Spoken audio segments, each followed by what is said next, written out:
Hello everyone, good morning दोस्तों। सुबह का अभी 9 बज रहा है और आप धूप का कंडीशन देख सकते हैं। थोड़ा सा बादल किया हुआ है, धूप निकलने का कोशिश कर रहा है लेकिन बादल उसे निकलने नहीं दे रहा है। और मैंने सारे फीडर्स में फीड डाल दिया है और ड्रिंकर्स पे गर्म पानी और मैरी क्वीन कल भी मैंने इनको दिया था और आज भी मैंने इनको दिया है। क्वांटिटी कम दिया है, ज़्यादा डोज नहीं देना है क्योंकि कल जो हुआ उससे मैंने बहुत कुछ सीखा है। ज़्यादा डोज नहीं देना है, 2 एंटीबायोटिक यूज़ नहीं करना है। तो ये सारी चीज़ों का हमें ख्याल रखना है। तो सारी चीज़ मैंने डाल दिया है, तो चलिए हम अब इनको खोलते हैं।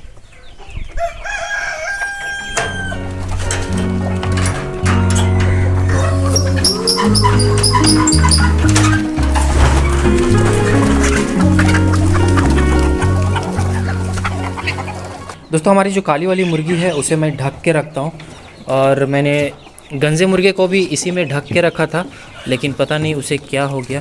और ये देख सकते हैं, ये काली वाली मुर्गी निकल के चली गई। और यहाँ पे है हमारे चिक्स।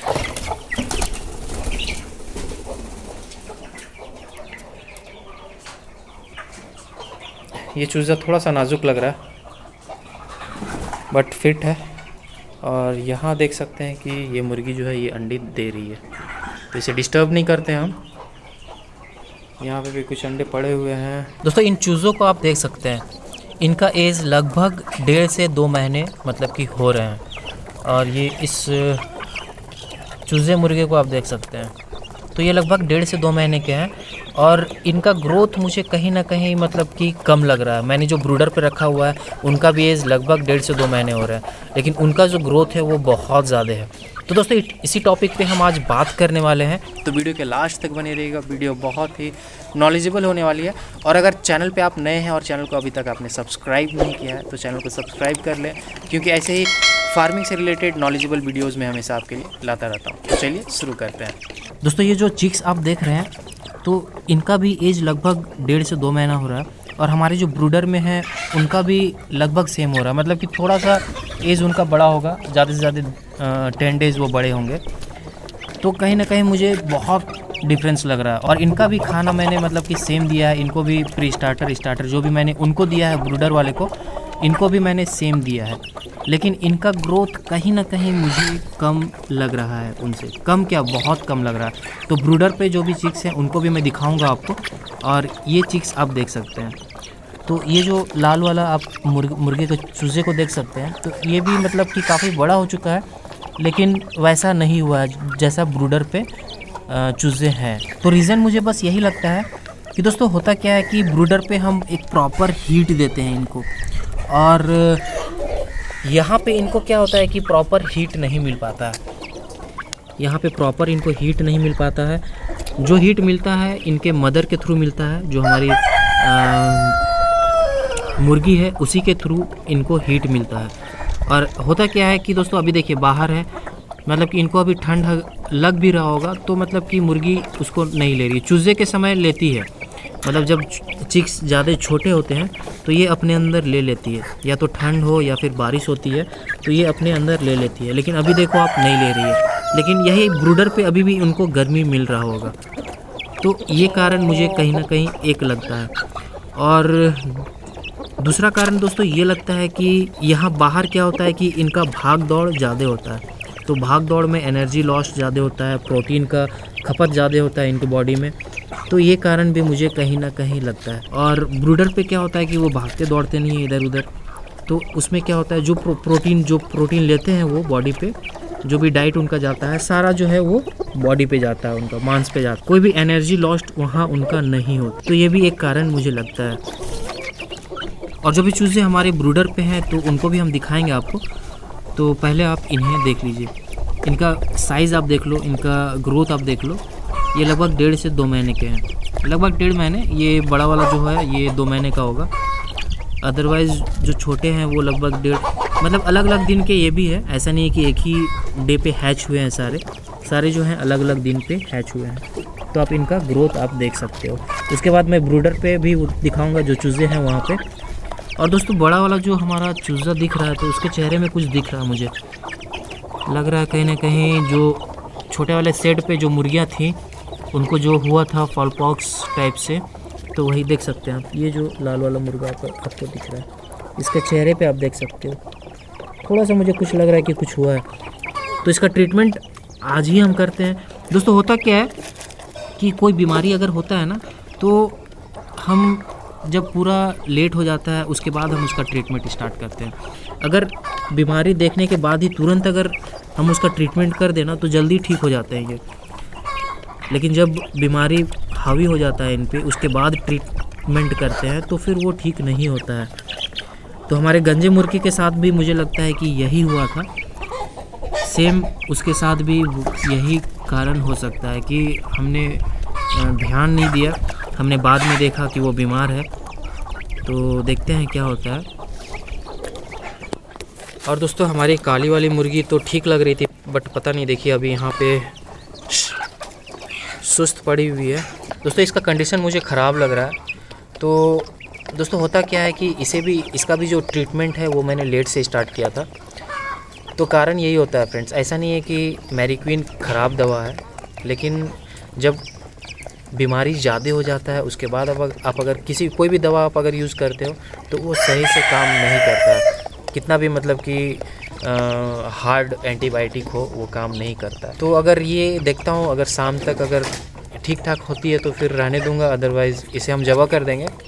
क्योंकि अगर डेथ हो जाएगा तो फिर ऐसे ही चला जाएगा, और अगर हम ज़बह कर देंगे तो जायज़ में जाएगा ये। तो देखते हैं क्या होता है। तो हम बात कर रहे थे इन चिक्स के ग्रोथ के बारे में कि इनका ग्रोथ ज़्यादा क्यों नहीं है कंपेयर टू हमारे जो ब्रूडर्स पे जो चिक्स हैं उनके कंपेयर में। तो मैंने 2 रीज़न आपको बताया है, और अगर कोई और रीज़न होगा तो मुझे कमेंट बॉक्स में कमेंट करके ज़रूर बताइएगा। तो मुझे दोस्तों यही रीज़न लगता है। और एक चीज़ है कि ये फ्री रेंज में अगर इनको घास वगैरह मिलता, ग्रीन फीड अगर मिलता तो ये हो सकता है कि और ज़्यादा बड़े होते हैं। जो चिक्स हमारे ब्रूडर पे हैं तो उनको भी मैं दिखाऊंगा अभी। और दोस्तों हमारा इंक्यूबेटर आपने देखा होगा, 100 कैपेसिटी का इंक्यूबेटर है हमारे पास। दोस्तों हम फार्म चेंज कर रहे हैं, फार्म हम शिफ्ट कर रहे हैं, तो ज़्यादा कैपेसिटी का इंक्यूबेटर हमें चाहिए होगा। तो हो सके तो आज हम जाके ऑर्डर देंगे 1000 कैपेसिटी का। ऑर्डर मतलब कि बाहर का जो आउटर मतलब कि ये पार्ट्स होता है, मतलब आउटर बाहर का जो इंक्यूबेटर का बाहर का जो पोर्शन होता है तो वो हम बाहर से बनवा रहे हैं कारपेंटर से। तो उसका ऑर्डर हो सके तो आज मैं जाके दूंगा। और जो अंदर का जो भी पार्ट्स होगा वो सारा हम फिक्स करेंगे, वो सारा मैं खुद से फिक्स करूंगा। और सारी चीज़ मतलब कि टोटल चीज़ मैं आप लोगों को बताऊंगा, समझाऊंगा सारा चीज़ कि इंक्यूबेटर कैसे बनाते हैं। तो ऑलरेडी मेरे पास 100 कैपेसिटी का है अभी, तो हम अपग्रेड करेंगे 1000 कैपेसिटी, 800 से लेकर 1000 कैपेसिटी तक का होगा, तभी मतलब फ़ायदा है, अदरवाइज़ प्रॉफिट नहीं है। 100 में प्रॉफिट। तो 800 से 1000 का जो हमारा इंक्यूबेटर होगा वो सेमी ऑटोमेटिक होगा, मतलब कि फुल्ली ऑटोमेटिक नहीं रहेगा।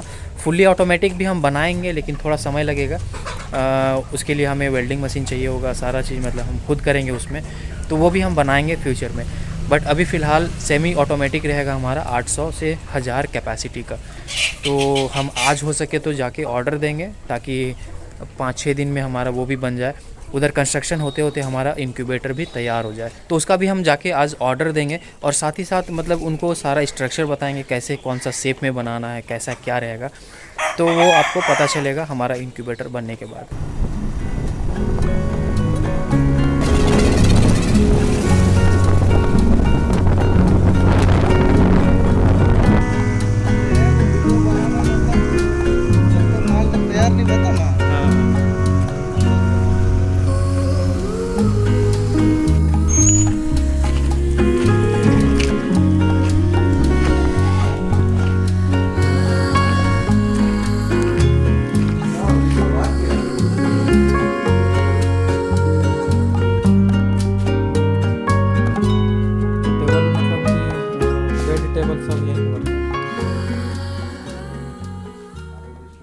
मतलब डेप्थ जो है 16 16 डेप्थ 16 रह जाएगा। ये 15.5 चौड़ लेंथ एक एक का। टोटल इसका कैलकुलेशन बता दे रहे हैं। 15 दूनी 30, 30 और 31, 31 और 8 39, टोटल 39 इंच।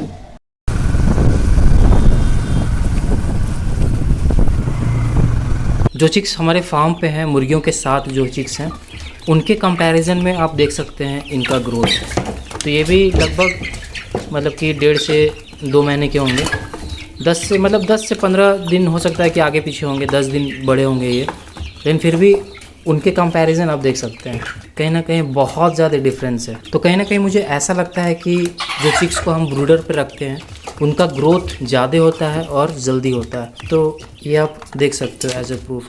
तो इसका हम एक्सपेरिमेंट और भी अच्छे से करेंगे जब नए फार्म पे हम शिफ्ट करेंगे, तो इसको अच्छी तरह से हम ये चीज़ देखेंगे कि हम अगर ब्रूडर पे रखते हैं चिक्स को तो ब्रूडर पे इनका ज़्यादा ग्रोथ होता है, या फिर हम मुर्गियों के साथ अगर छोड़ते हैं चिक्स को तो उनके साथ ज़्यादा ग्रोथ होता है। तो ये चीज़ हम देखेंगे आगे भी।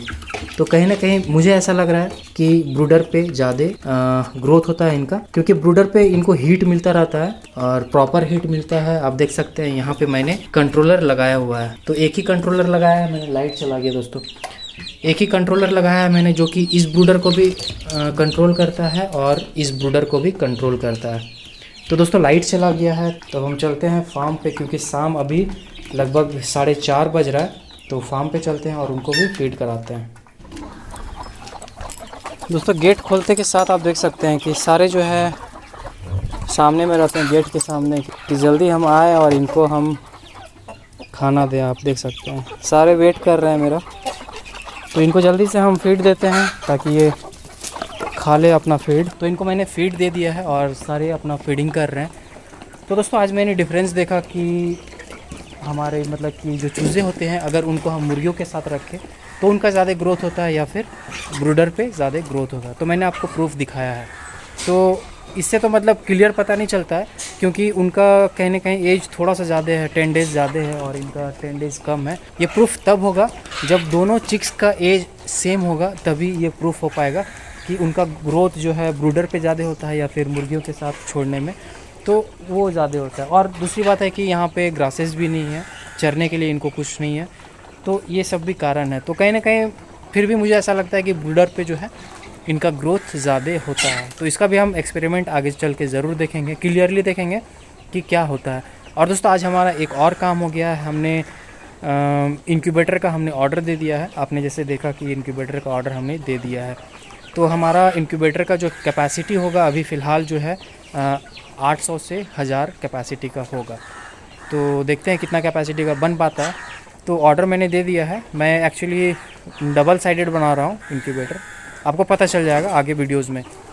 तो ऑर्डर दे दिया, मतलब कि पूरा इंक्यूबेटर वो नहीं बना रहे हैं, वो सिर्फ बाहर का ढांचा जो है वो बनाएंगे। बाकी अंदर का जो भी सामान होगा, इलेक्ट्रॉनिक्स का जो भी सामान होगा, वो सारा चीज़ मैं खुद करूँगा और आप लोगों के साथ शेयर भी करूँगा कि कैसे क्या इंक्यूबेटर काम करता है। तो कैसे मैं अभी जो नया बना रहा हूँ उसको किस तरह से बना रहा हूँ, किस तरीके से बना रहा हूँ, तो ये सारा चीज़ आपको मैं शेयर करूँ। दोस्तों ये थी हमारी आज की वीडियो। तो उम्मीद करता हूँ कि वीडियो आपको पसंद आया होगा, और अगर वीडियो पसंद आया तो एक लाइक ज़रूर कर दीजिएगा। और अगर आप चैनल पर नए हैं और चैनल को अभी तक आपने सब्सक्राइब नहीं किया है तो चैनल को सब्सक्राइब कर लें, क्योंकि ऐसे ही नॉलेजेबल फार्मिंग से रिलेटेड वीडियोस मैं हमेशा आपके लिए लाता रहता हूँ। तो ऐसे ही हमारी वीडियोस डेली आते रहेंगे और डेली शाम 6 बजे मैं वीडियोस पोस्ट कर रहा हूँ। डेली का अपडेट मैं दे रहा हूँ हमारे फार्म पे क्या हो रहा है, जो भी बीमारी हो रही है उसका भी इलाज मैं बता रहा हूँ, जो भी इलाज मैं कर रहा हूँ तो वो सारा चीज़ का अपडेट मैं आप लोगों को दे रहा हूँ। तो डेली 6 बजे। और अगर पिछला वीडियोज़ आपने अगर नहीं देखा है तो जाके चेकआउट कीजिए। और अगर आपको पता नहीं है तो मैं बताना चाहूँगा कि हमारा नया फार्म बन रहा है, बंगाल एरिया है, यहाँ से लगभग 22 किलोमीटर दूर है बोकारो से। तो वहीं पे हम अपना नया फार्म बना रहे हैं। तो जैसे हमारा फार्म बनता है सारे मुर्गियों को हम वहाँ शिफ्ट करें। So once again thanks for watching. अगले वीडियो में फिर से मुलाकात होगी आपसे एक नए नॉलेजेबल वीडियो के साथ कल शाम 6 बजे। तो बस अपने काम पे लगे रहिए, जो भी कर रहे हैं फार्मिंग, जिस चीज़ का भी फार्मिंग आप कर रहे हैं, चाहे वो देसी मुर्गी पालन हो, बकरी पालन हो, बस लगे रहिए और अच्छे से कीजिए। मैं भी ट्राई कर रहा हूँ अच्छे से करने का। ऐसे मैंने कहीं से ट्रेनिंग नहीं ली है, लेकिन मैं खुद से एक्सपीरियंस कर रहा हूँ सारा चीज़। यूट्यूब वीडियोस देख के भी बहुत सारा चीज़ मैं सीखता हूँ। तो बस वीडियोस देखते रहिए और अपने आप को सुधारते रहिए और बस सीखते रहिए, डेली कुछ ना कुछ सीखते रहिए। सो थैंक यू, कल मिलते हैं, बाय बाय।